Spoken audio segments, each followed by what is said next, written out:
Hello, you guys. How are you all? Thank you for being here, and sorry about the intro. Hey, Amberlou. Hey, Unique Trauma. Hey, Infantor.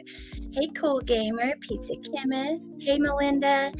Ruckus Rocks Podcast. Hey, Shelly. Amanda. Kay Brace. Hey, Hoping for Answers. Kay Abdi. Hello. Hey, Jane Doe, West Virginia Holler Girl. Hey, Riddler.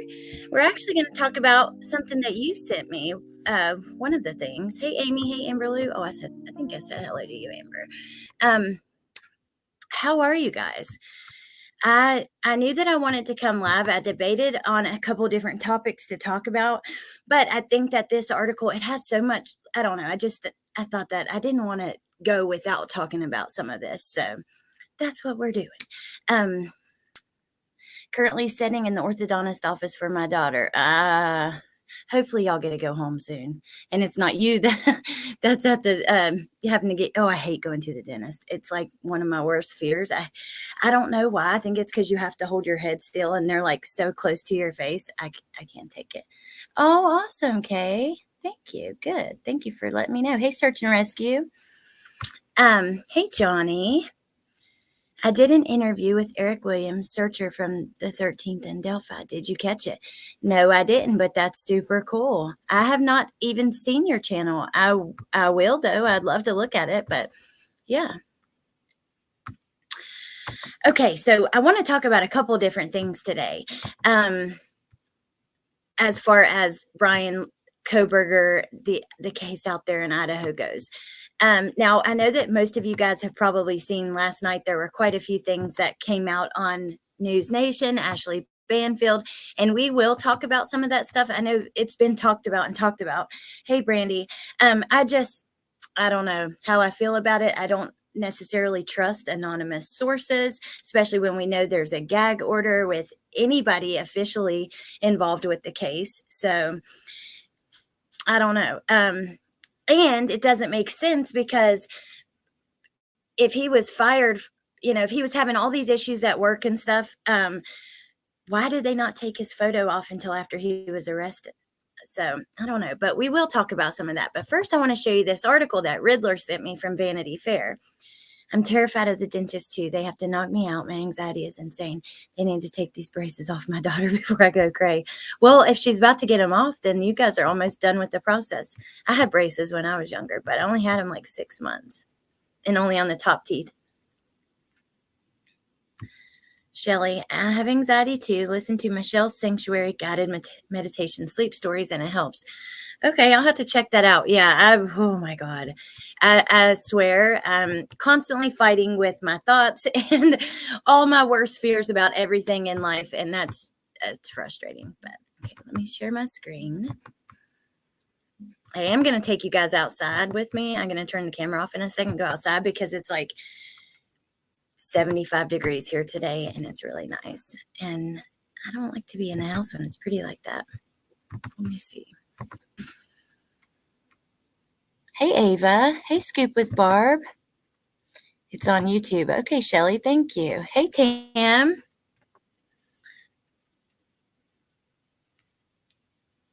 Okay. Let's get right into this. So Vanity Fair is even covering this case. This case blew up. Now, currently, right now, there's not actually much attention on it at all. Other cases, are kind of taking over but, at one point in time, it blew up so huge. Every single magazine, every, what do you call those things? Like tabloids. I mean, whether you are known for doing serious work or not, you're covering this case, which is crazy. But this article, I enjoyed reading it. What I've read so far, I only read through a little bit and I was like, yes, we're going to go through this. I live in the woods, so just open my windows and listen to the birds. Oh, I love that. I love that so much. Dolores, I feel for you, Alex. I have pretty bad generalized anxiety disorder myself. I'm sorry, Dolores. Shelly, no, not really. I haven't watched a ton. I've tried to watch some, but I have to watch content that, like, keeps my mind there, because if not, then I'll just be thinking about, like, all the things I'm trying not to think about, or, for me, YouTube is really like this little escape. And yeah, so I haven't watched a ton on it because I don't have a ton of interest. Okay. So I'm going to start reading this off, and we're going to pause along the way, but Bryan Kohberger was unusual, but he didn't necessarily want to be. In middle school, he wore polos and tried to be popular. Instead, he was known by some for being creepy. With a dead-eyed stare, he pursued unattainable girls, mainly the pretty ones who were out of his league, as one classmate later put it.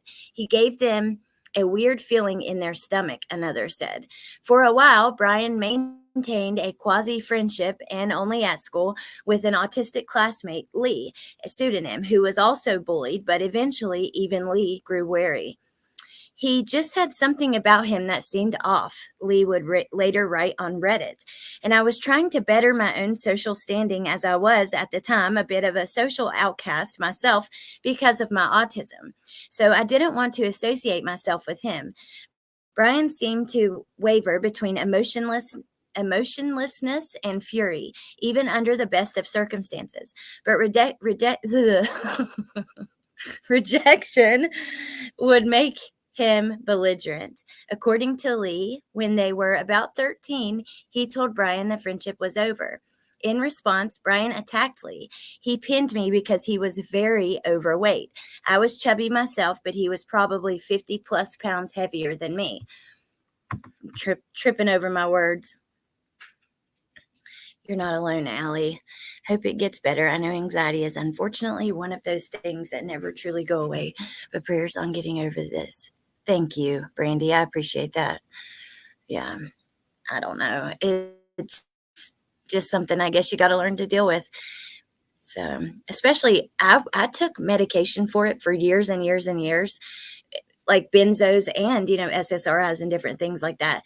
And I was never able to stabilize on those kinds of medications. However, I did cover up a lot of my issues.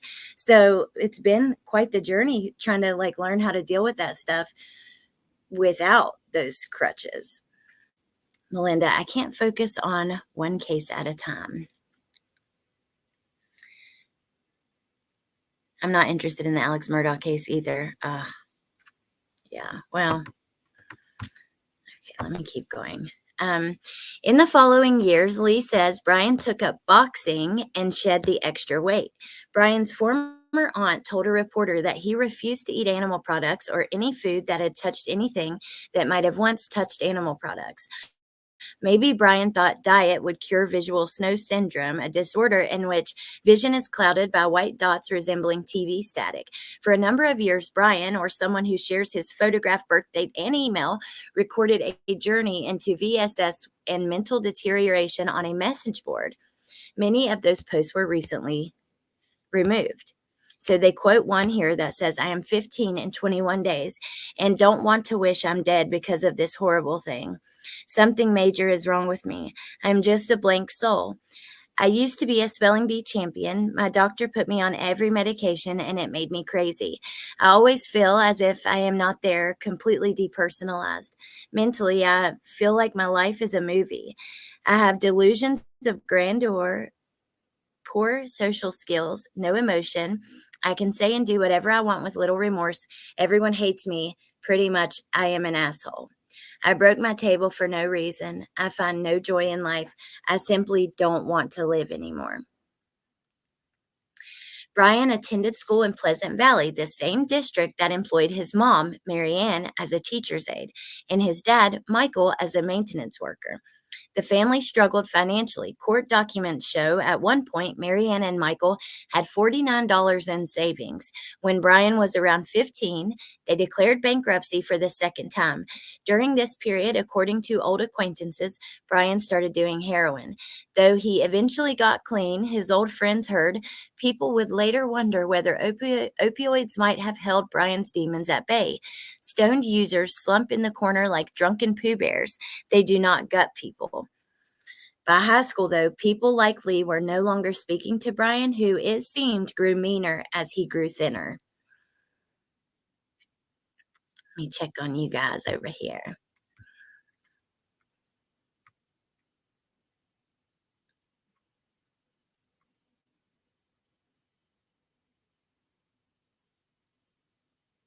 Take up boxing. For real. Um, oh, bye, Aries. Hope you have a good rest of your day. Weed is so helpful, Heather. I agree. That's one thing that I do use is like edibles and the legal ones that are legal in every state, like Delta 8, or that's what I've been taking, and they help me a ton. Okay, I'm going to keep reading. While Bryan was finishing high school in 2013, sixth graders Maddie Mogan and Kaylee Gonsalves were cementing their best friendship. They met that year at Coeur d'Alene Charter Academy in the tourist town where Maddie's mom managed a hotel. Visitors descended every summer to parasail and paddleboard. Maddie loves the water too, and Kaylee had a boat. They both listened to the band Train. Then they quote that song, loves babies and surprises, wears high heels when she exercises. They went on each other's family vacations, Hawaii, Mexico. As high school approached, they successfully campaigned for their parents to let them enroll at the comparatively huge Lake City High School. Their birthdays, May 25th and June 8th, were only 2 weeks apart. Not so far away, Xana Kernodle was having a very different kind of childhood. While Kaylee and Maddie were jumping off docks in Coeur d'Alene, a landlord was evicting Xana's mother, Kara, from her apartment. At the time, Xana was living several states over in Arizona, where she played kickball barefoot until the soles of her feet turned black. She had brown hair and a bright smile, and she was perhaps searching for a mother figure. In college, she would spend football tailgates charming the parents of her friends, always going home with somebody's mom's phone number, excited to text with them. Oh my God, that is so sad. Oh, hey, Hambledon. Thank you. Thank you so much. And how are you today? Need to learn to make cannabis-infused pizza. You could definitely learn how to make some good oil or, well, anything really. And use that in your pizza, I suppose. You can also just put it like, and you can find recipes online, but you can just bake it in your oven and then put them in the capsules. But you need to definitely look online for because they can be quite strong.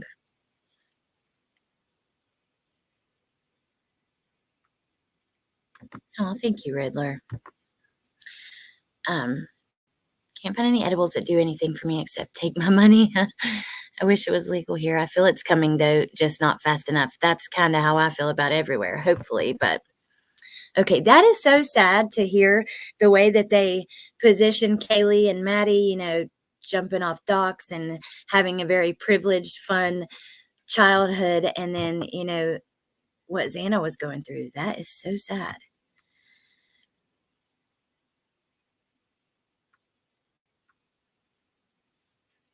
Okay. Kara's housing difficulties were just one card in a stack of trouble. She had struggled with meth, and Xana's dad, Jeffrey, admitted in court to having used it as well. Kara wore an ankle monitor until Xana's birth. When Xana was 5 months old, Kara was incarcerated on new drug charges. She was released shortly before Xana's first birthday, then arrested on drug charges again. The tragic pattern continued until Kara and Jeffrey divorced, and Xana and her older sister Jasmine were placed with an aunt and uncle in 2004. Oh my God. Kara and Jeff were not the only parents with substance issues. Maddie's dad also struggled with drugs and related legal charges. The court-appointed criminal defense attorney currently representing Coburger had dealt with both families in the past.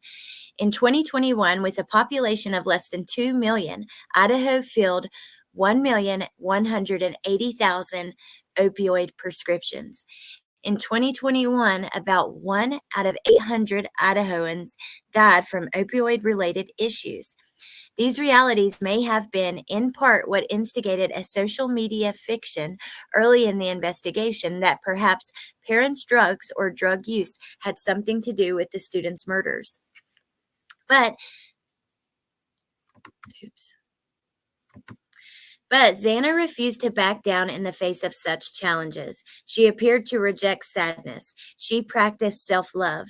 Like Maddie and Kaylee, she seemed to believe destiny could be helped along by a positive attitude.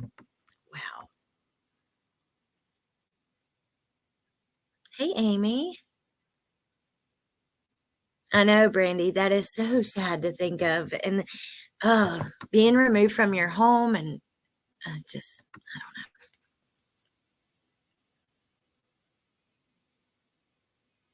The girl from Idaho that left with her family on vacation on the picture. I don't know. They don't, Ava? Oh my gosh. That's crazy. I've heard though, there are some people, because the way that they break down in your body, it's dependent on you having the ability to break down THC to something else. And not everybody's body can break that down that way, so they may not feel them. Does visual snow stay with you all your life? I don't know, Pointer Lover. We could look, but I'm not sure. Ava, I wish I could have adopted Santa. She did break the cycle. She really did. That's sad. This gag order needs to be lifted for the families. It's extremely cruel that they're unable to respond to any of this speculation. I agree. Well, I mean, technically the families are not bound. However, their attorneys are. So, I mean, I don't know. Happiness looks gorgeous on you, Xana affirmed to herself, posting inspirational quotes to her Pinterest board. Be the energy you want to attract. After graduating high school in 2013, Bryan returned to his old stomping grounds at Pleasant Valley High to work as a security guard. According to Haley Willett, she and Bryan went on a Tinder date, and they went to see an action movie at the theater. His behavior was normal. He held the door for her. He was polite. He was able to hold a conversation with Haley, who described him as quiet but not shy. At the time, she had blonde hair, just like Haley and Maddie. After the movie, Bryan drove Haley back to her dorm. He invited himself in, and we talked a lot about this, but I'll keep reading just for the purpose of the article. In Haley's dorm room, they watched another movie on Netflix. To Haley's confusion, Bryan kept tickling her, then pretending he hadn't just tickled her, saying in a voice that Haley described as super serious, "I'm not touching you." When Haley told Bryan she needed to use the bathroom, he followed her there, standing right outside the door. Haley wasn't impressed. "I need to get this dude to leave," she said she thought. So, knowing that Bryan could hear her, she pretended to throw up. "It wasn't because I was scared of him or like he would hurt me if I asked him to leave. It was just mostly because I'm socially awkward and didn't know how to ask him to leave, so that's what I did." Her plan seemed to work. About an hour after he left, he messaged her that she had good birthing hips, and she never spoke to him again. In 2018, Coburger graduated from Northampton Community College with a degree in psychology alongside 750 classmates, some of whom wore caps bedazzled with uplifting phrases like "just getting started" and "vote for me in 10 years. By 2020, he'd enrolled at DeSales University, a Catholic college where he studied under Dr. Catherine Ramsland, a serial killer expert who's wrote books including How to Catch a Killer, The Mind of a Murderer. Her biography of BTK promises readers a rare glimpse into the mind of a serial killer and the potential darkness that lives next door. Her expertise came post-arrest, of course, as she put in a 2018 interview. Psychologists are not detectives and ought not to be portrayed as such. He seemed to thrive at DeSales, where, according to a fellow student, he showed intense interest in mass murders and crime scenes. One of his professors would remember him as a brilliant student. Now, with all the things that we heard last night, and then, and we're gonna go look at that after this article's done, but I don't know, it just doesn't make sense. We've had teachers speak out that taught him previously that said he was their best student ever, you know? So, everything that came out last night on News Nation doesn't line up with that. However, I still think it's possible that it's true because he was obviously going through some serious mental health, issues and stuff at this time, which anybody who murders someone would be, right? At least to an extent. So I don't think that that means that we have to feel sorry for them or let them off the hook with it. Okay, let's see.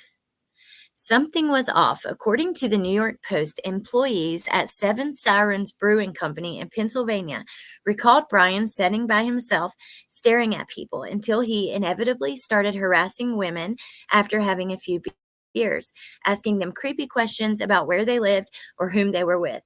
If the woman edged away, Bryan lashed out at them. When a female bartender refused to answer his questions, Bryan called her a bitch. The brewery's owner eventually confronted Bryan, urging him to be more respectful. I don't know what you're talking about, answered Bryan. You totally have me confused. Then he left and never returned. Last May, Bryan ascended a makeshift stage in a local sports arena to collect his diploma. He exchanged an expressionless fist bump with the director of DeSale's criminal justice program. Before the ceremony ended, Father Kevin Nadowski applauded graduates for their sensitivity to others. The DeSale's motto was, "Be who you are and be that well."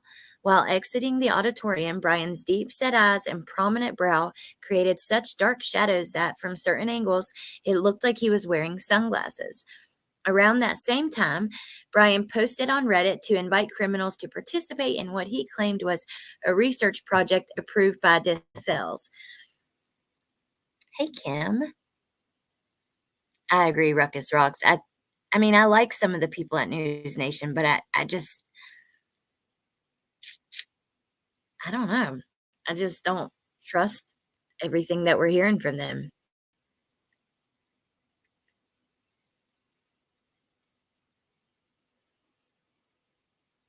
Creep Town. Yes, he is, for sure.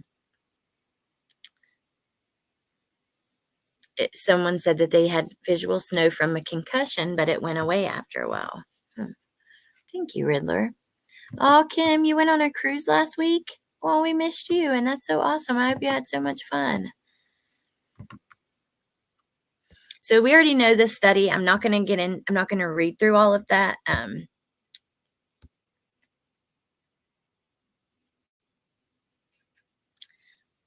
In statements soliciting respondents' personality traits. A few months after posting, Bryan started school in Pullman, Washington, to pursue a PhD in criminology at Washington State University. On campus, he settled into a student office in Wilson Short Hall, a beautiful old structure surrounded by trees just across the courtyard from a library. Off campus, he lived in a drab gray complex for faculty housing. Now, I do want to point out just one thing. I don't know, I haven't seen a lot of like true crime coming through Vanity Fair. I do know when you first go in, like there's a big statement about how they only deal with facts and this and that. So, I don't know. As a teaching assistant, Bryan earned a reputation as an annoyingly harsh grader who gave way too much unsolicited criticism, covering student papers with handwritten notes. He developed a reputation for being arrogant and alienating. As he did in Pennsylvania, Bryan picked fights. Only now his public battles seemed intellectual. Bryan's new graduate cohort would later describe him as aggressively pretentious, desperate to prove intellectual superiority, especially over women.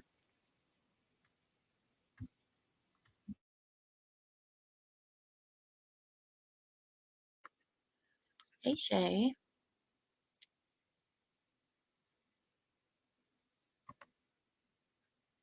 But Bryan was no genius. His verbose pontifications left people confused. As one WSU student put it, one thing he would always do, almost without fail, was find the most complicated way to explain something. When Bryan ran into his neighbor, Gaurav Narang, a computer science and engineering graduate student, on the stairwell of their apartment building, he'd corner him to talk about why people commit crime, according to Narang.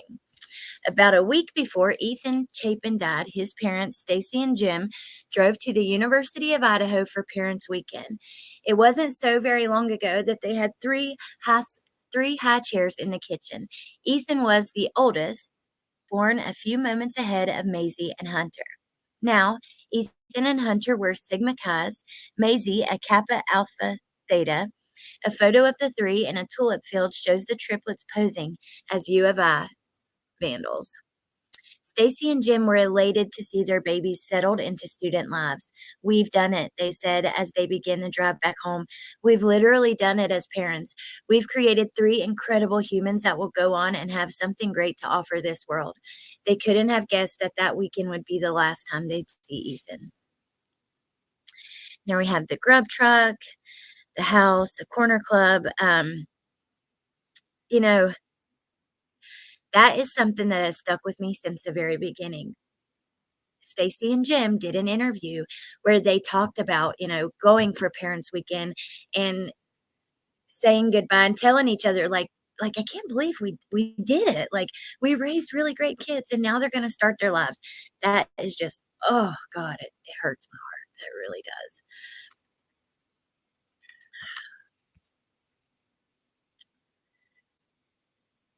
Formerly called Paradise, Moscow, Idaho wasn't just safe, it was wholesome, with a history of what one resident called unusual happenings and eccentric people like Frank Psychiana Robinson, who actually and literally talked with God and invented what some thought to be the largest mail order religion in the world, and Wild Davy, a long haired man who lived in a hut and was followed through town by a pack of dogs. And it still feels safe, wholesome. By 2022, it remained the sort of place where, even on Main Street, you could always find a parking place. Students mill through town with U of I key lanyards hanging down from inside their coats like sit. I don't know what that is. When snow turns to slush, concerned citizens put out signs at the crosswalk warning pedestrians, "Caution, giant puddle ahead." There's a local brewery called Hunga Dunga and a gas station called Num Num. In 2021, there were zero reported cases of fondling, gambling, prostitution, or animal cruelty. 911 calls revolved around noise complaints, stray animals, and public intoxication. In the days before November 13th, the docket featured a report on the odor of marijuana. Another caller said they'd lost a debit card. 7 years had passed without a single homicide. On November 12th, 2022, Maddie and Kaylee were putting on makeup. They had adored each other for nearly a decade now and were still a team at the University of Idaho, where they lived off campus with three other girls in a six-bedroom house at the intersection of King and Queen Roads. Living off campus meant that Kaylee, Maddie, and their housemates were free to throw parties, a privilege they took seriously, according to their neighbors.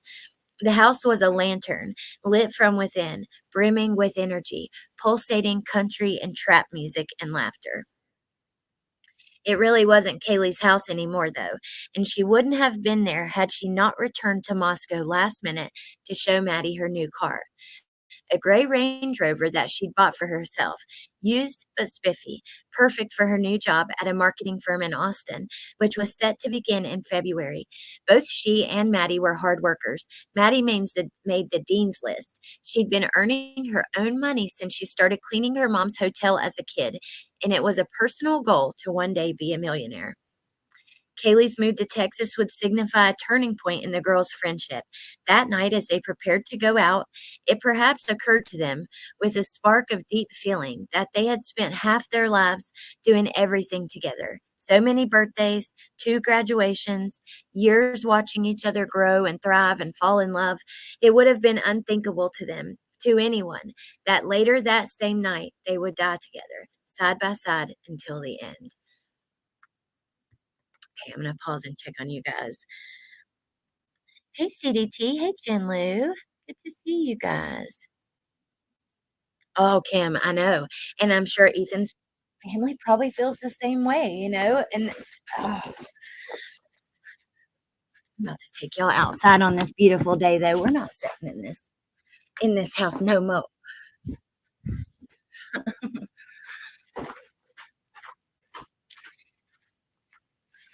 Tony, I know. I completely agree. And even the most recent things that are coming out, I don't know. I don't believe it. I don't have a lot of faith in anything. If they can't tell us where it comes from, then how? I don't know. I don't know. Okay.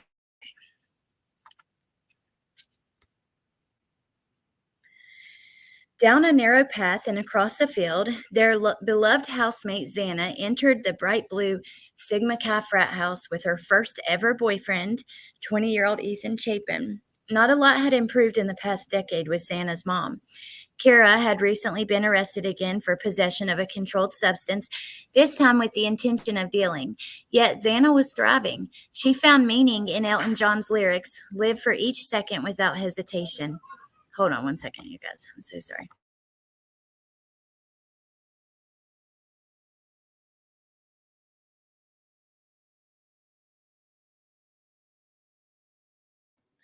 TF in a previous live. I joked if they played trap music there. I think the writer watched that live and saw the chat. TF, you would be surprised. There are so many times that we'll talk about something here or cover it here, and then it comes out later. Like just the other day, we talked about the comments from Ethan Chapin's family, and I actually hadn't seen that.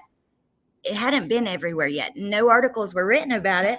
It was just going around the Facebook group. And that's where I assume most people saw it and went on to cover that. But yeah, oftentimes we cover stuff and then it ends up, later coming out more about it, or you'll hear on mainstream media or whatever. Hey, Amanda. We know very little. Still, it's impossible to take anything as fact. Heather, I agree. I do. Okay.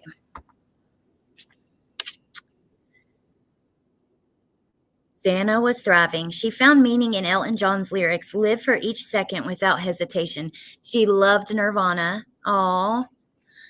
Amber's probably not in here, but I gotta make sure she sees that. She loved Nirvana, bunny rabbits, and glitter too. The home she'd built with Kaylee and Maddie was full of fun. Xana was the only one of her housemates with brown hair, but that was okay because brunette girls are good for the soul. That's a quote. She had strong opinions, but was almost the first to admit that she was still learning. All legends fall in the making. And I would just like to publicly announce that I have no idea what I'm doing. I guess those are all quotes that she had posted or said. Xana knew that she loved Ethan. He was kind, hilarious, and fun. On a roller coaster ride, he'd flash his nipples just as the camera flashed. Sometimes he dressed up like a hot dog. Other times he burst out singing songs from Moana. His drink was Bud Light Lime. To understand Ethan, all anybody really needed to know was that he was a tulip farmer. A fellow gardener would later describe Ethan's soul as 100% pure. Ethan invited Xana to his vacation house in Priest Lake, Idaho last summer. They spent a lot of time with Ethan's older brother and nephew, who loved to call Xana Banana. Every day, Ethan rushed home from his summer job as a waiter to see Banana. They made each other laugh with inside jokes that nobody else understood. They adored each other. The two kicked off their last night on Earth at Sigma Chi, where the house dog was a husky named Bolt. Xana's younger housemate, Bethany, a member of Xana and Maddie's sorority, was also at Sigma Chi that night. Bethany would later say that Ethan and Xana's relationship made her believe in love.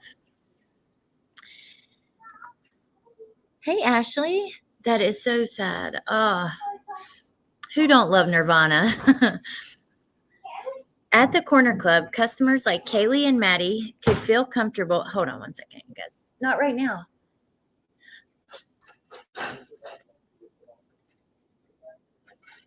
Let me see where I was at, you guys. I'm sorry. Okay. The Corner Club is brightly lit and squeaky clean. Founded in 1948, it's the sort of town and gown place where local mechanics hang out with professors. And the bouncer is so hard on fake IDs that when U of I students finally gain entry upon their actual 21st birthday, they feel they've earned their place. Every year, the homecoming king and queen stand atop the bar and sing the fight song. Came a tribe from the north, brave and bold, bearing banners of silver and gold, tried and true to subdue all their foes. Go Vandals, go mighty Vandals. Right along with the men's sports memorabilia on show, the owner has taken care to display pom-poms, volleyballs, and women's basketball jerseys. U of Idaho has a feminist history. In 1896, decades ahead of schools like Harvard and Yale, half of U of I's graduating class was made up of women. At the Corner Club, customers like Kaylee and Maddie could feel comfortable and safe telling an employee, hey, this guy isn't making me feel good, or this guy did this, or this guy did that, knowing that the matter would be addressed. Kaylee was recently single, but Maddie was almost 2 years into her first big romance. Her boyfriend, Jake, adored her. He loved how much she loved being comfy. Whenever Maddie found a couch, she also managed to find a fuzzy blanket, popping off her shoes to reveal similarly fuzzy socks. He loved how, whenever they went places together, she'd routinely stop to point out cute things to him, anything pink or tiny. Maddie and Kaylee went into the Corner Club at 10 p.m. that Saturday, 6 hours before the murders. Flat-screen TVs played ESPN on mute. Those who cared about college football were drowning their sorrows in tub cups, the Corner Club's largest available drink size, weighing 30 ounces. After a solid season, they had a pretty big loss that night. Let's keep going. Let me check on y'all, though, before we get to this part. Hey, Gabrielle. This is from Vanity Fair. We're almost done with this, and then we're going to go through a couple other little things. But I just thought I didn't want to go without us reading through it because it was in such great detail. I just thought it'd be good for us to talk about it. Hey, Jerry. Welcome home, honey. Hey, Jenny. Hey, Mystic. Okay.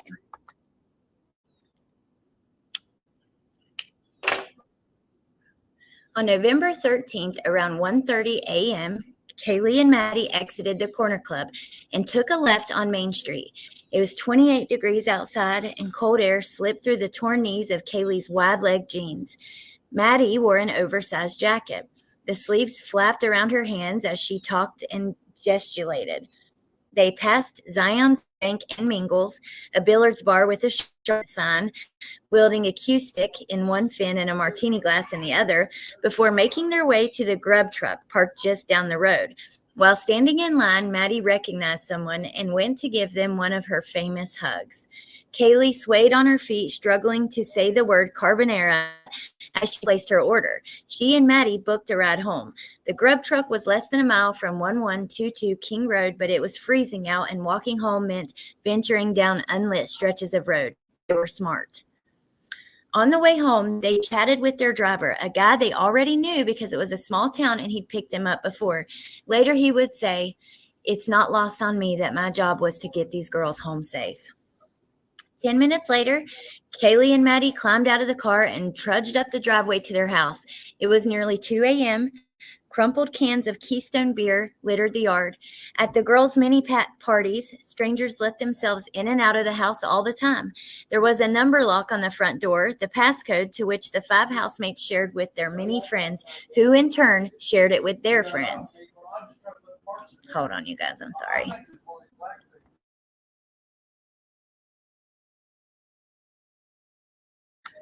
Just ignore them. They're talking. I don't know how loud that is because they're kind of far away, but okay. Xana and Ethan, along with Xana's housemates Dylan and Bethany, had gotten home not long before. Within the hour, Kaylee tried to call her ex-boyfriend, Jack DeCour, 7 times. They dated for 5 years. He was her high school sweetheart. Kaylee's family thought she would marry him. Instead, she'd broken up with him 3 weeks earlier. Kaylee was starting over in every way, beginning a brand new chapter, but she and Jack still shared the dog that they'd gotten together, a golden doodle named Murphy. Kaylee's landlord was a no. Oh my God, you guys, I'm getting really frustrated. Y'all are totally messing up my life. It's bullshit. Hey, MK. It's really hard to read with these kids standing right over my shoulder talking because they just.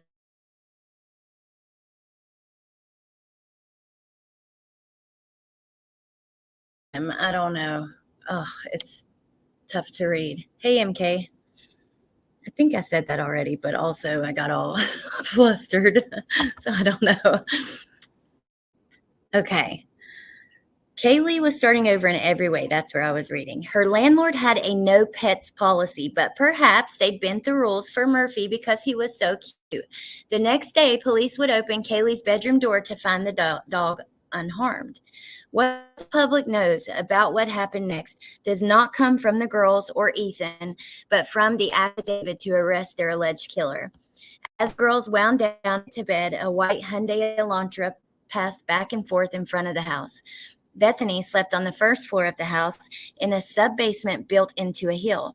Dylan had a bedroom on the second floor, the same level as Xana's. One floor above that were Maddie and Kaylee's rooms. Maybe the person in the Elantra could see their lights go out one by one.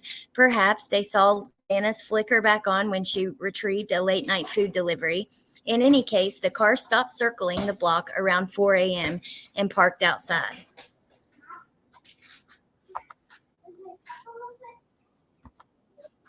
Beat them kids. No, they're too.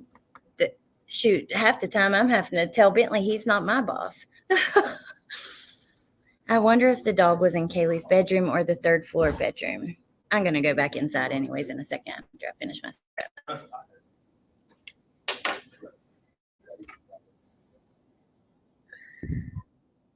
Kaylee's bedroom is the third floor bedroom. I believe, I don't know. I've got the affidavit pulled up right here.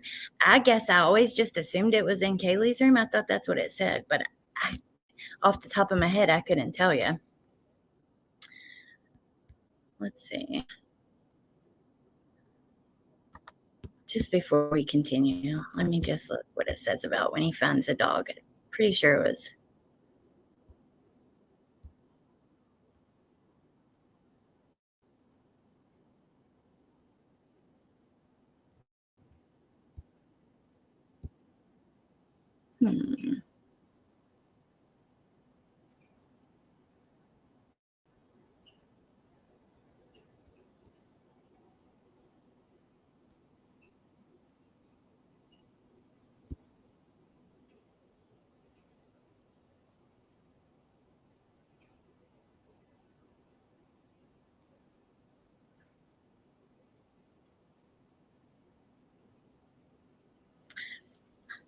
I then followed OFC Smith upstairs to the third floor of the residence. It was 2 bedrooms, 1 bathroom.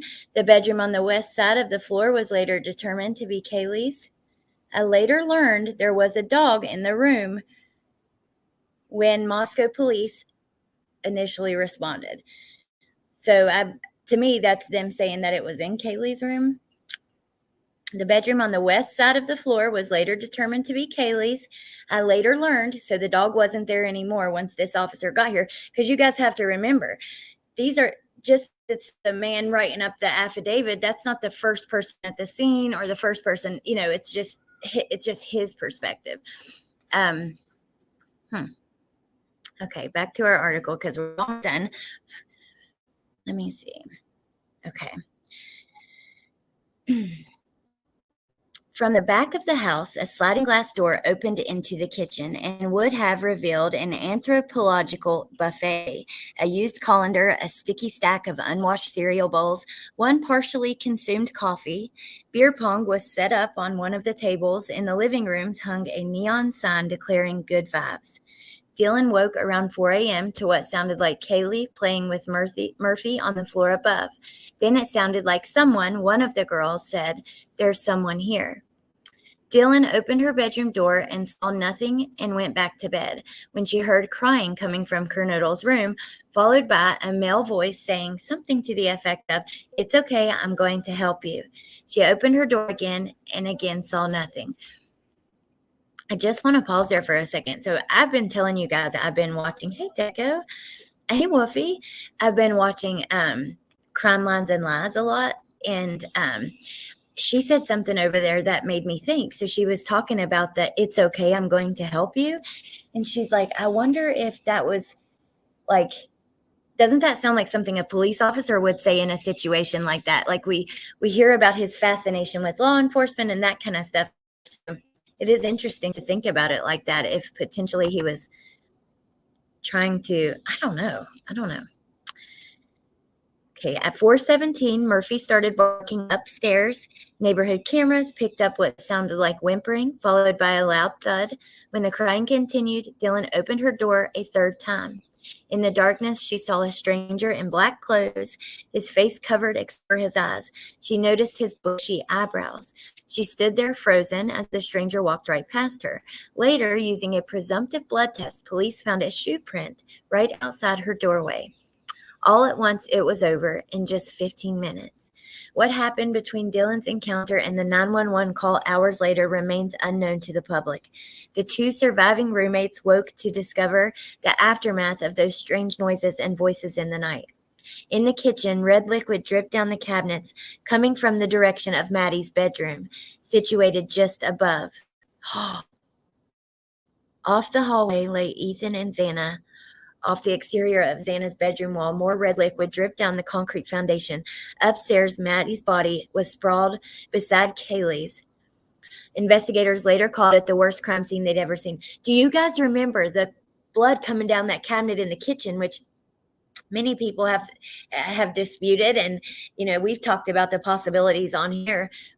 Is it possible that was coming from above? One of the surviving roommates fainted. The other hyperventilated, unable to speak coherently to the 911 operator.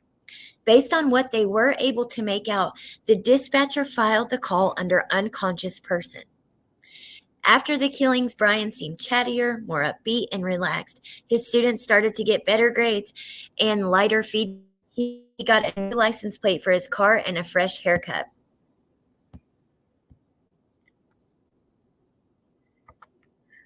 Let me check on you guys.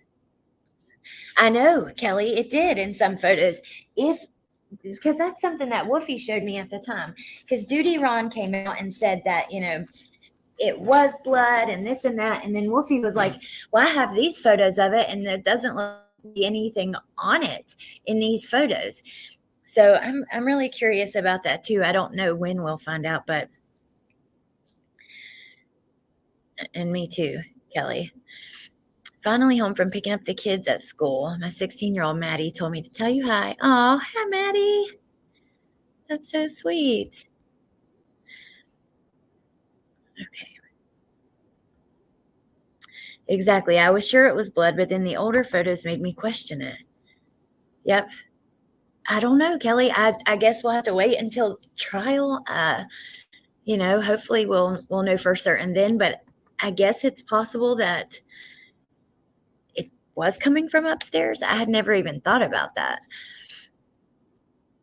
That is a lot, Deco. You haven't heard about that, Jerry? I have it somewhere. Ooh, I'm retired law enforcement. The homicide detectives are not necessarily there before even the coroner arrives. Wow, thank you. See, that is so interesting because many people, there's even people I've seen the other day in Melissa Jades. There was a subscriber trying to debate her that, this officer planted the sheath and that this and that. And I'm like, there are so many other officers, but this guy's targeted over that he's filled out the affidavit, I guess. But hey, Punksy, good to see you. Woofy is busted. Where are we speaking of with blood?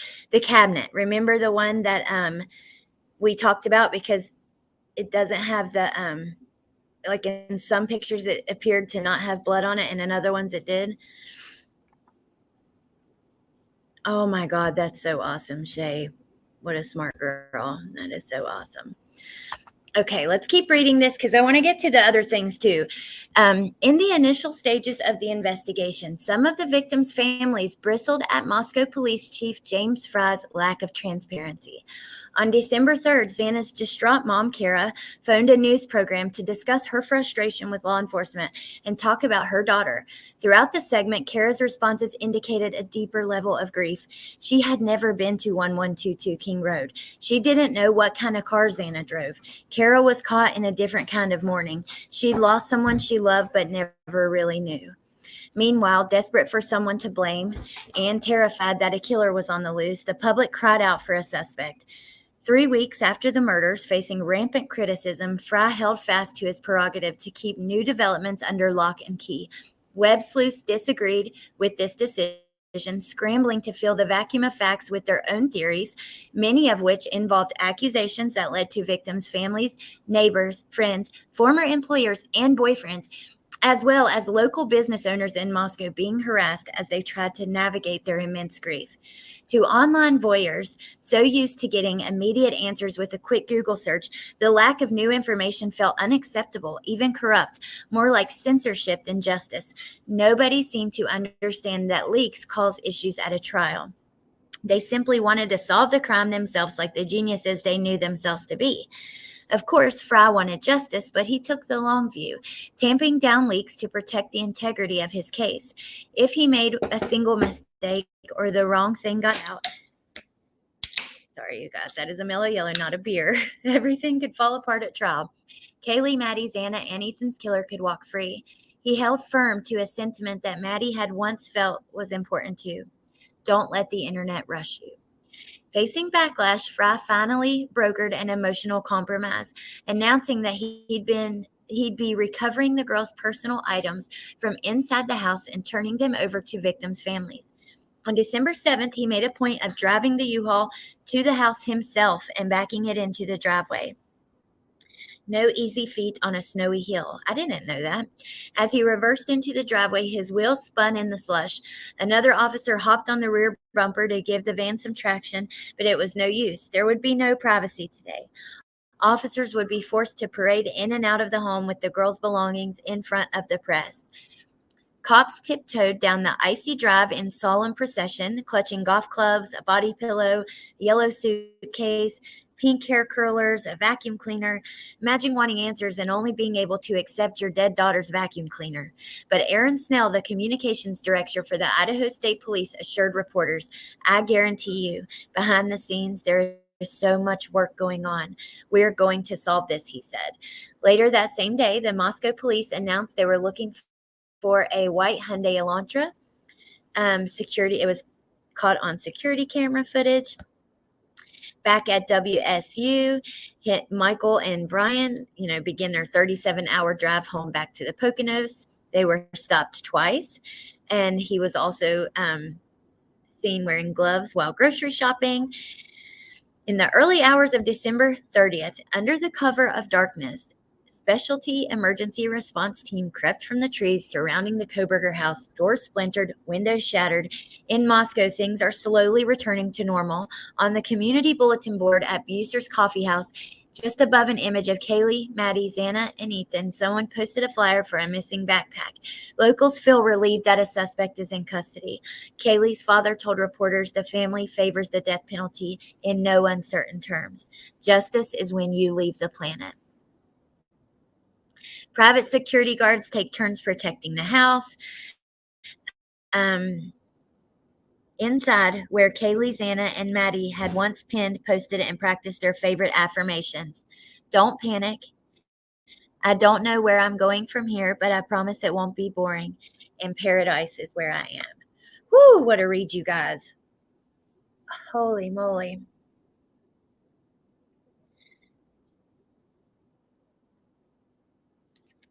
Let's see. Mellow Yellow. Hey, Phantom. If I had to guess, just by experience, there was no blood running down the cabinets or the outside wall of the home. We'll all find out when they finally have the first advisory. Oh, thank you, Inzantor. Sometimes it's really weird to read like that. But also, I know that a lot of people are not watching everything, so they want to hear every word. And I don't know. I know that it makes it easier if I read it all too. But thank you. Okay, so there was a lot in that article. I don't know. I enjoyed the way that was done. I hope that, I feel like they seem to take great care with that article with all their details. I was trying to see if I could show you guys like where it states that about only using facts and that kind of stuff. Let's see.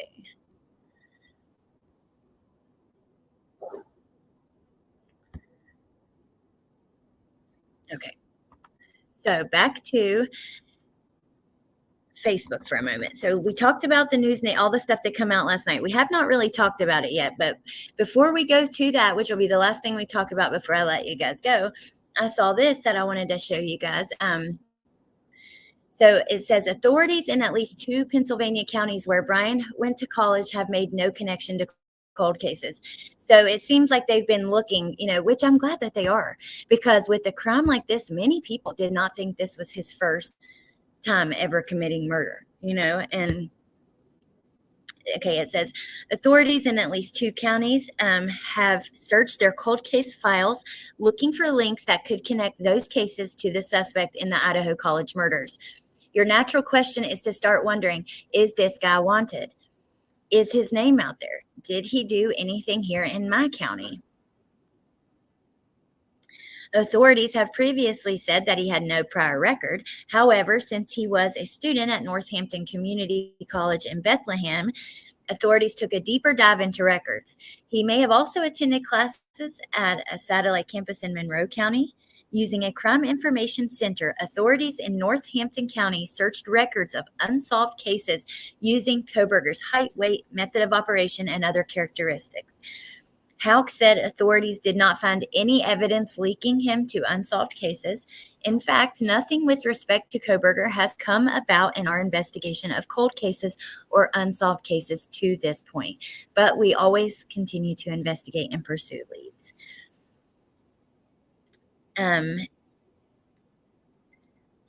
So District Attorney Jim Martin says the first thing he did was ask the director of the Regional Intelligence and Investigation Center to see if they had had any contact with Mr. Kohberger.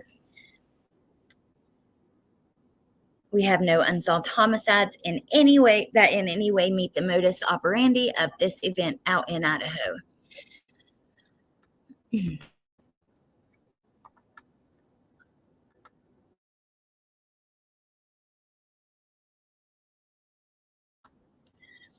Of course not, but it happened, just like it's not normal for the chief to rent a U-Haul to remove stuff from a crime scene or order it to be cleaned before an arrest. I can't believe he drove that there himself. That's really sweet. Oh, thank you, Ruckus Rocks. I think you're great. I love your content and your personality. That's really sweet. Thank you so much. Well, I'm glad that you're here.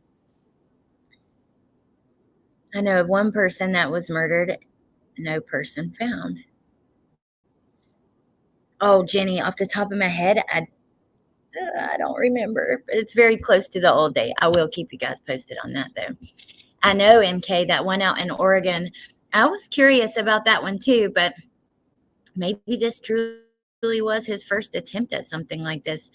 That's pretty shocking, but I don't know. Okay, so then the last thing that I want to talk to you guys about, let me see if I can get an article up from maybe News Nation or something. So we don't have to watch the video, but we can go through the facts, because this is what I want to hear from you about, and what, like, I'm curious to see how you guys feel about this.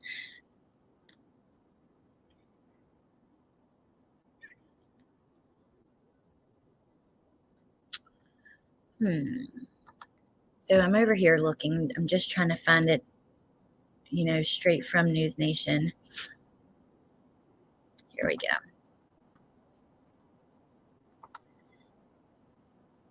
Bryan Coburger was reportedly fired as teaching assistant.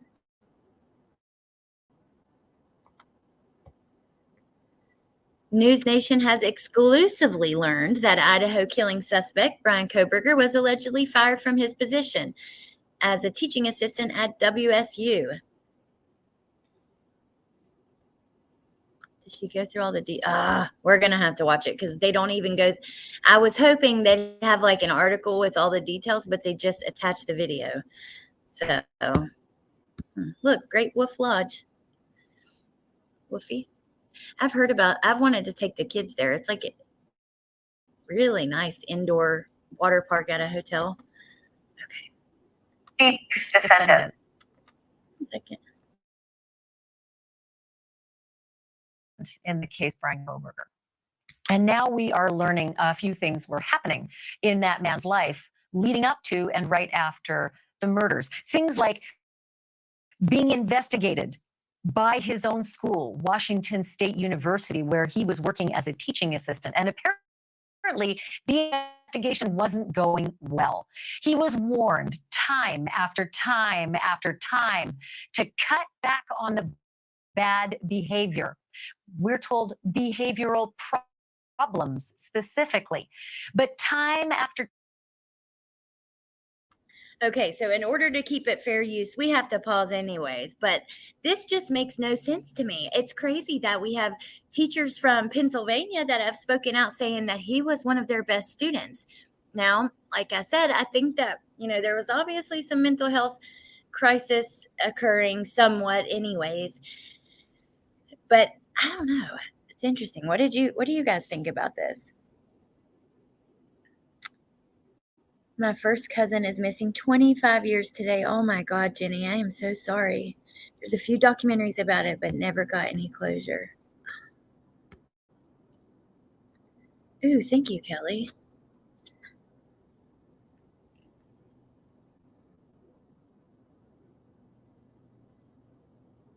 I'm going to forward it over. Yes, okay. So this is,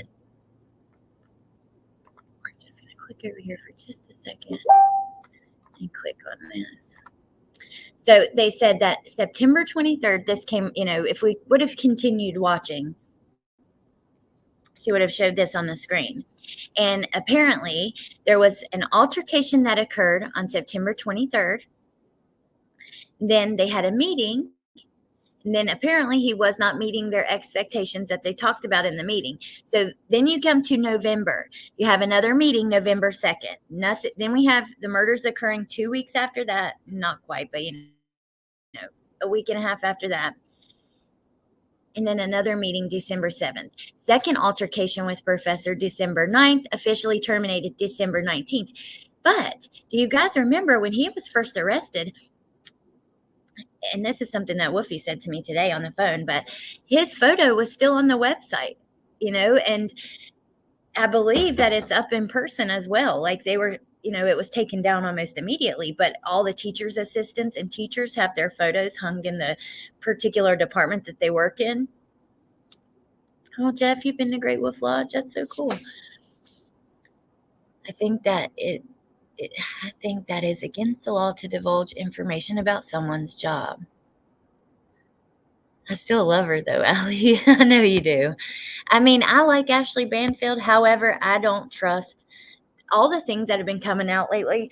I don't know. It's like I'm torn. Like today, I didn't even know if I wanted to talk about the reports that came out last night because multiple, you already have many channels that were reporting on it already. And then they're not lining up with that, with the information that we know for a fact is accurate. Maybe the move away from home. That's possible. I wonder if he was turned down for the job with the police department, if that caused some anger in him towards WSU, which in turn made him act a fool in classes. I want to know. It's possible that he got the job, right? I mean, I don't know.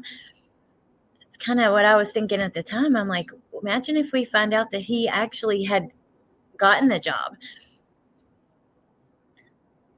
I think he acted like he was disappointed with the way the crime was committed, how he went on with his hobby. It was like he expected better and now had to clean up behind who. I bet all the rejection in his life played a role in this. I bet so too. Hey, Liza. Nope, no source. They just say they have a special exclusive source. So who did Xana get into a fist fight with the week before? I've actually never heard that before, Jerry. So I don't know. Hey, Trippy Dead. He was turned down for the job. Right, it's possible he got it. We don't know either way.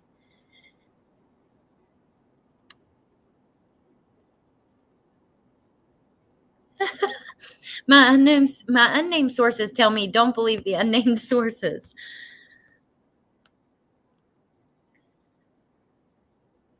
Okay, thank you, Jerry. I appreciate that.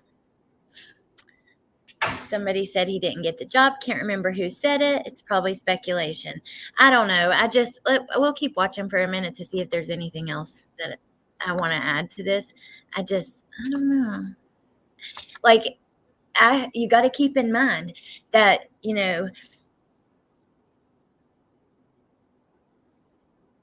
think about how,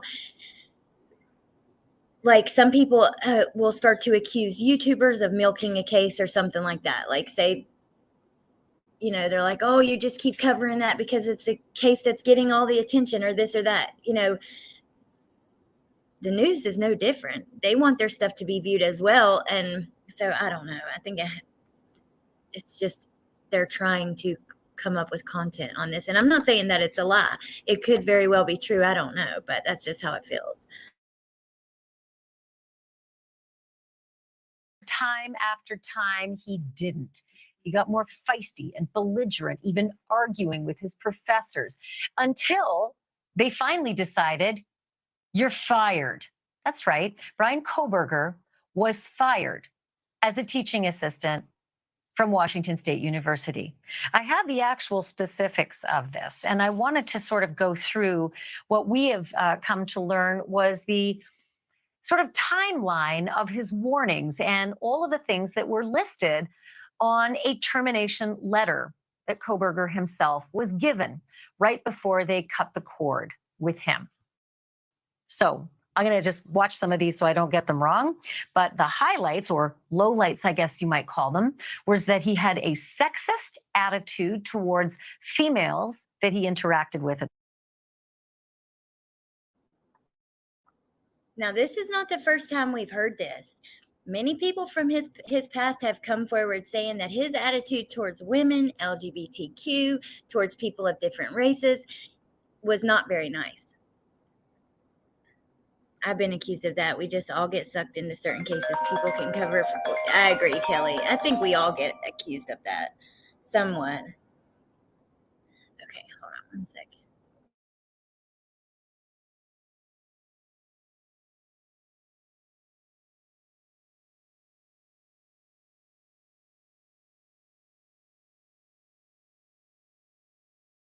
At the school, that he was rude to the women. And then get this, as a teaching assistant, he apparently graded the women differently than he graded the men.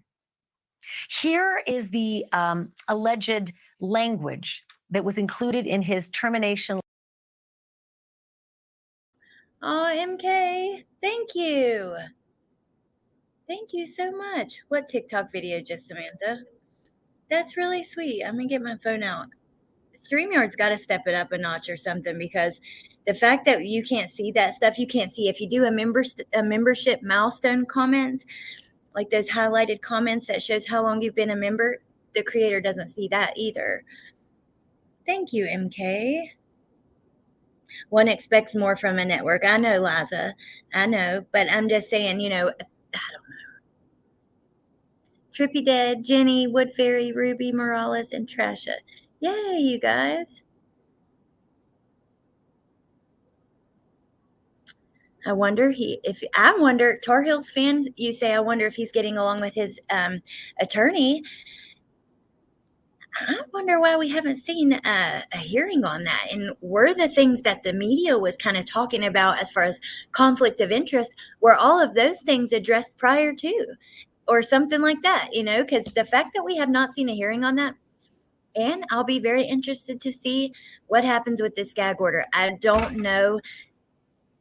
I know that technically the family is not part of the gag order, but when their attorneys are, you know, to me, that's no different than them being a part of it.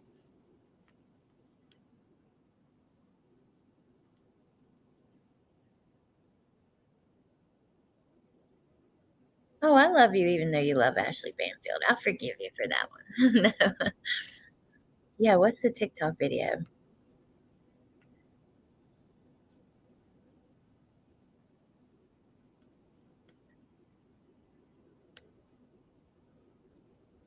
You are not to blame for putting out info available to you.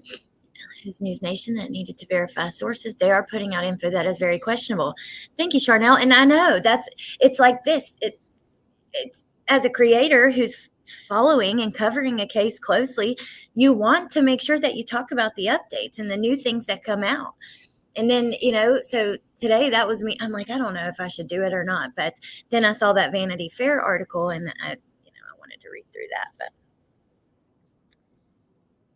Reddit has the link. This new info was originally posted on TikTok. That's Banfield's source.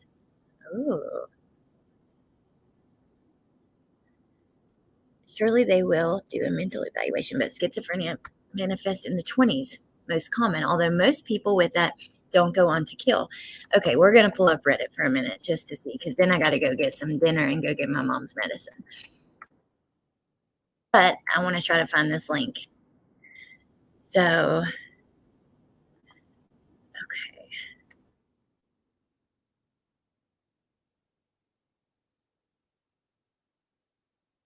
Moscow murders.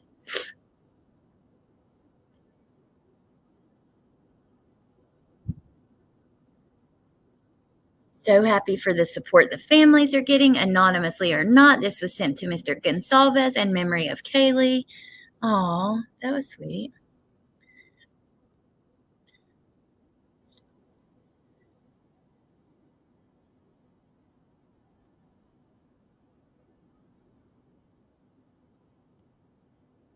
Source reveals victim grabbed knife as family appeals gag order.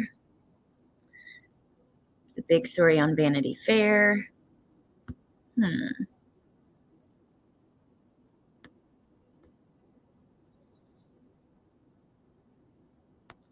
If I'm able to find that, I will do like a post or something on it later so you guys can check it out. Let's see. I don't know what I just clicked on, but oh, we've already looked at this. Okay. Hey, humanimal. I'm like going over a job dismissal of week. So we talked about that some. We really read through this new Vanity Fair article that kind of details everything that happened. They went deeper into like the families of the victims and of Bryan as well, and they kind of explained like what they're all doing simultaneously at the same points in their lives. It was just I don't know. I thought it was an interesting article. And then we talked about the Pennsylvania police trying to rule him out of being involved with any cold cases, and then this stuff with Banfield. Hey, Peach. Reddit has the link of the original person who put this on TikTok. The thread is under BK's name, just first and last. Okay, let me go look. Wait, so is this still in the same community thing, or?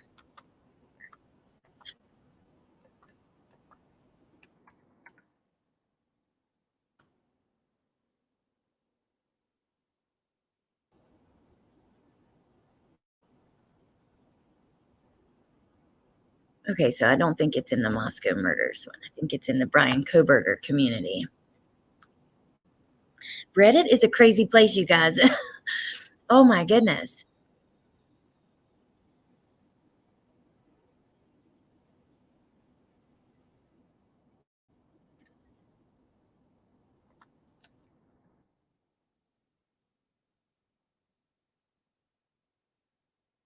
It's only been a month. The TikTok hashtag for Bryan Kohberger already has nearly 1 billion views. Wow. Yeah, I still can't find it though.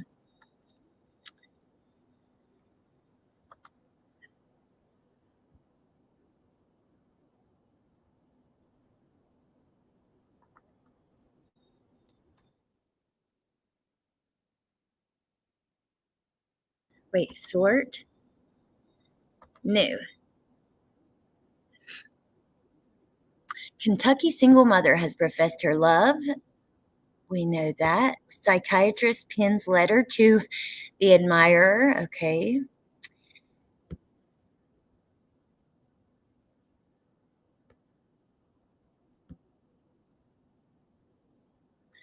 Bryan Coburger was grading female students unfairly. But wait, speculation, it says. Let's keep going for a minute. Bryan Kohberger was fired as teaching assistant days before arrest report.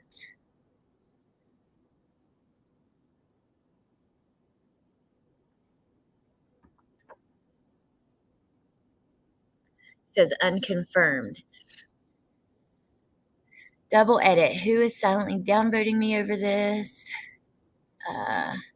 I read that the likely source is this YouTuber's in the comments video from 4 days ago. It seems really questionable, but let me know. So this is not the same one. They're trying to say the source is it was a TikTok originally where the user said she wasn't going to give any answers. It hasn't evolved since then, and TikTok and this YouTube are the ones that reported it first. Oh my gosh, I don't know. I don't know if we'll find it like this. Someone says more clickbaity shit stirring from Banfield. Now she decided to browse TikTok for news material. There was someone who confirmed that the professor told his students he was expected to be his TA this spring semester too. Wow. Interesting. Will someone come do my dishes? Oh my gosh, Kelly, I hate dishes and laundry. Does that mean all the people started giving 100% to women? I wonder if there's any truth to that. I don't know. Anyone know if Benny is sad that someone bigger and more diabolical than he took his BK name? What about Burger King? Think they will change their ad campaigns?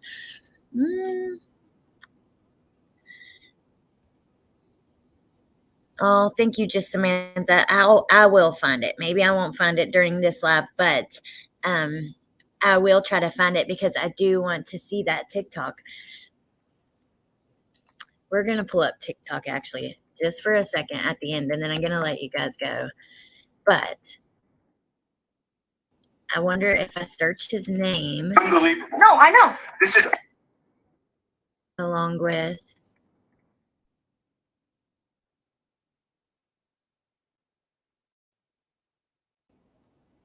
this is from 3 days ago. Okay, well hold on. Here is one from 3 days ago. So let's see what this says. So it states December 19th, 2022.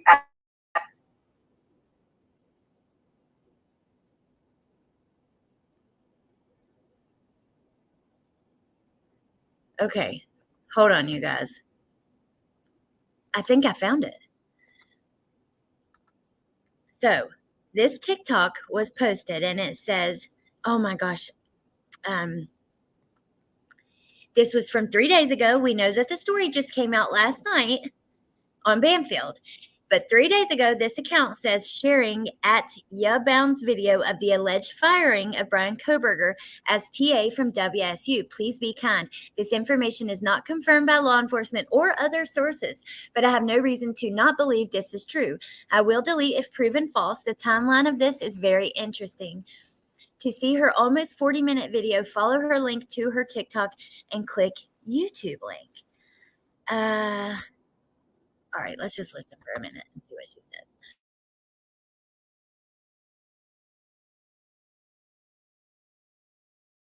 At the top, it cites his address, Bryan Kohberger. I felt like it was okay to go ahead and share the address because it's all over the media involved in this case because of the arrest warrant and the search warrant. Address 1630 NE Valley Road, G201, Pullman, Washington 99163, United States of America, Mr. Coburger. I'm writing this letter to formally inform you of your termination of your teaching assistantship with the Director of Criminal Justice and Criminology effective December 31st, 2022. In keeping with the WSU Graduate Student Handbook, Chapters 9G2 and 12 E3. By the way, both of those are basically just telling him what his rights are on how to appeal, and a little bit more about expectations. It does not go into detail exactly what he's done. There are bullet points below, but at first I thought this might be like the things he broke. It's not. It's just in keeping with the Graduate Student Handbook, chapters 9G2 and 12E3. Below is a list of events that led you to being deficient on the following contingency clause of your funding.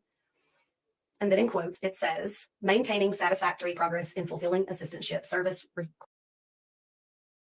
So Shay, the thing is that I don't know where she would get it, but her video certainly was there before Banfield reported this, because it's been there for, it says 3 days ago. I've pulled up her original account. We're going to look at it next. I'm just going to play this for another minute or two so we can try to listen, and then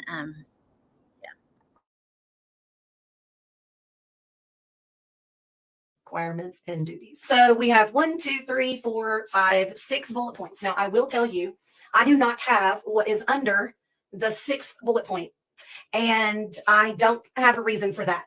I don't believe that it does anything to the validity of this, which we have verified.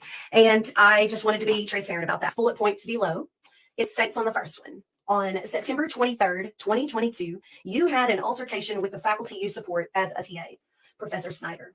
I, whom we're not sure who it is, met with you on October 3rd to discuss norms of professional behavior. I want you to think about something. We know that he messaged Moscow to work with law enforcement. We know that he has to, with his education that he's working on, he has to do a year of TAing, and he has to do a year working with law enforcement with the serviceship assistantship shindig. School started on August 22nd. Within 1 month and 1 day, BK has had an altercation with the faculty you support as a TA, Professor Snyder. Now, okay, so we're not going to keep watching that just because I don't know. To me, the fact that it's there before News Nation's several days before News Nation reported on it has me wondering and questioning. But let's look at her latest video. Okay. Oh shoot. I didn't even. Crocker, hey, do you go to WSU? I was just wondering. On the Pullman Daily Logs, it has a ton of stuff about checking an elevator. Is that something like maybe in colleges they just check the elevators every night? Does the police do that? I was just wondering. Seems like a lot of checking the elevators. I was just wondering. No, let me know.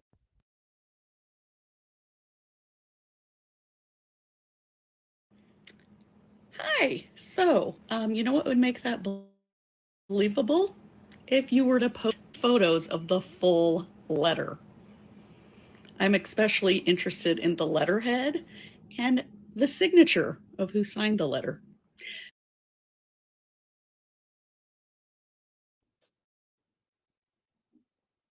So I do in fact have it. I'm not lying. I've had a lot of people say that. It's whatever.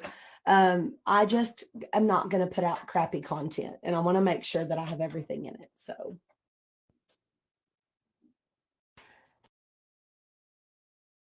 I do in fact have it. I'm not lying. I've had a lot of people say that. It's whatever.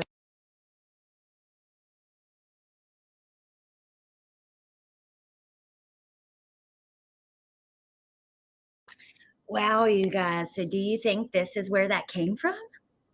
I mean, the channel, okay. So the TikTok account is called Yeah Bound, but they say that she has a 40-minute YouTube video on it too. So maybe we can find it. I'll try to find it and I'll share it on my community page. This is new information from her from a week ago. Well, what is this? Now listen, I'm going to put I'm this gonna put information out there, and I'm not going to answer any questions. Not a single solitary question. I can assure you that this is valid. It is what happened, and I believe folks should know about it. So here we go. So Professor Snyder is who Bryan Kohberger TA'd for. On September 23rd, The literal words were used that there was an altercation between him and Professor Snyder. And he was put on some kind of disciplinary something or other that he had to improve on to keep his job. On December the 7th, he was met with again. All right, now y'all can't tell me this is not News Nation source. How in the world do they have the same dates? This video is a week old, this one, where she's putting out the dates that you sent me, Kelly, from News Nation.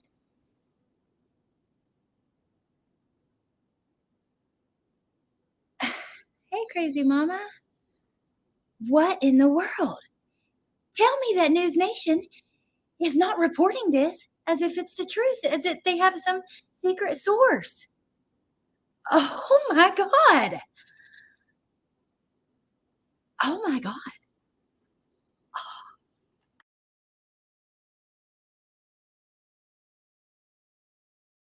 They let him know that he had made improvements and to keep moving forward. 2 days later, he had another altercation, exact wording that was used in the process, and it was labeled altercation as well.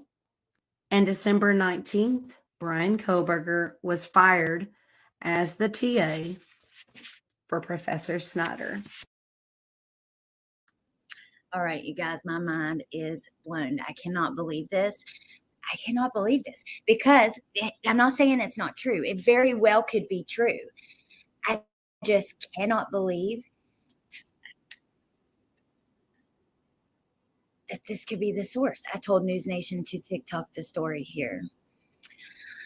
Okay. So this video is a week old. Can Peach said, I want to play one more. Her next video that was like in the lineup was like her response to last night, the report coming out on Banfield.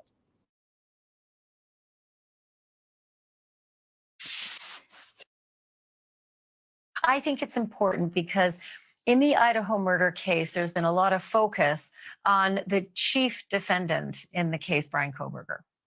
And now we are learning a few things were happening. Cut back. Go through what we have come to learn was, but the highlights or lowlights, I guess. Here is in his doctoral program, which may or may not of professor. And here's the on December the 22nd.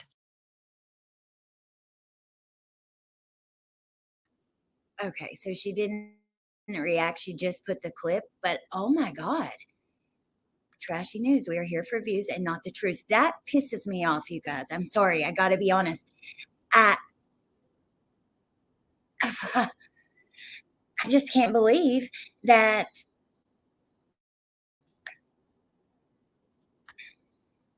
because think of the other stories they've ran. Think about the story of Xana grabbing the knife and her hands being cut to the bone, basically. Think of the stories of who was killed first and where they were at from their sources.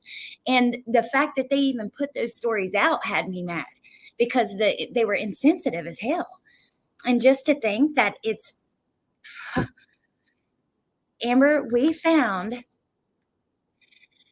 Oh, I got to tell you that Xana was a big fan of Nirvana, but also we found that we may have found the source for Ashley Banfield's report last night, which was this person on TikTok who put out the exact dates and everything of him being fired a week ago.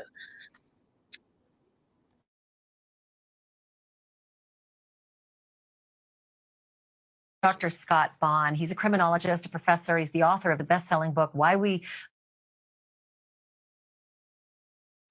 I think it's important because in the Idaho murder case, there's been a lot of focus on the chief. Then cut to a WPBF 25 News investigation connected to the arrest of the man charged with murdering 4 University of Idaho college students. Specifically, the method used by Idaho police involving DNA and genealogy to find their suspect, Bryan Kohberger. Police didn't mention it at all in the arrest affidavit, so some think, well, that's just a rumor. It didn't really happen. But through exclusive sources, our investigative reporter Terry Parker learned it did happen, and it was crucial to this case. Terry? Right. I'm going to explain how police use genetic genealogy in this murder case that has gripped the nation, how it works, and why this Idaho. So I'm not surprised he got fired, Tiff. I'm just surprised that News Nation ran a story on one of the biggest cases in the nation right now, citing that they have this exclusive source, because that is what their story said. If you remember, we just went and looked on the News Nation website, and they said that they had an exclusive source. And the fact that this was actually reported by possibly a YouTuber a week prior, number one, it's bullshit, because they're, I don't know. It's bullshit for many reasons. It doesn't make me believe any of their other stories. It's also like, wow, you're just taken from this small individual creator when you're this huge company. But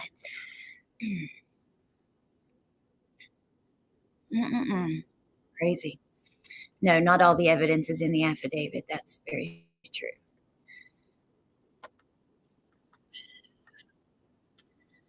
Okay, I'm going to flip through like just a couple more of her latest videos, because I actually haven't even got to the point that this news came out yesterday.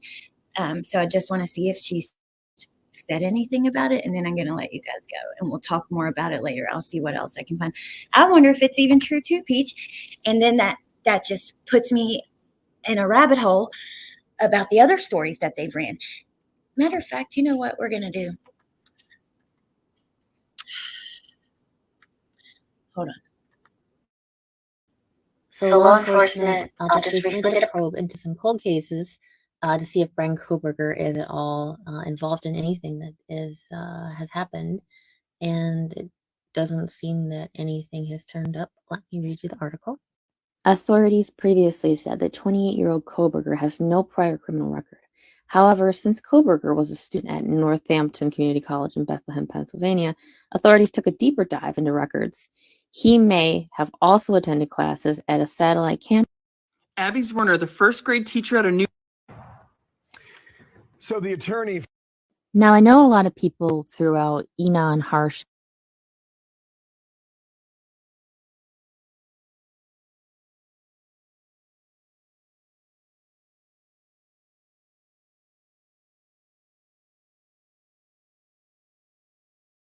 Okay, so we are going to just take a look for a moment at the stories they've ran on this case. Ethan killed in the doorway of Xana's room. Idaho suspect killed Xana last. She fought back. Idaho victim Xana was killed last and fought back. Chilling details revealed. No, that's not News Nation. Former FBI agent was a revenge type killing. Is the evidence strong enough? About a motive. A death row inmate speculates, was the killer inside the house? I'm going to have to take more time and actually look at some of these stories they've ran, because I don't know. I just can't believe that. I just can't believe this, but anyways, all right. I'm going to let you guys go. I got to go get some food and go get my mom's medicine. Oh, thank you, Pizza Chemist. Thank you so much. Yeah. And then we'll talk more about it later. Let's see. Do you still believe their December 22nd story, where their inside source said it was about to become a cold case and another law enforcement agency would take over for Moss? Oh. Hope someone corrects it too, you guys. All right. Well, I'm starting to get cold. The sun goes down and it gets cold, but I love you guys. I appreciate you. Thank you for being here. Thank you, Eris. Thank you to my mods. Thank you to the chat. Yeah, I love you all, and I hope you guys have a great night, and I'll talk to you tomorrow. Okay, bye, guys.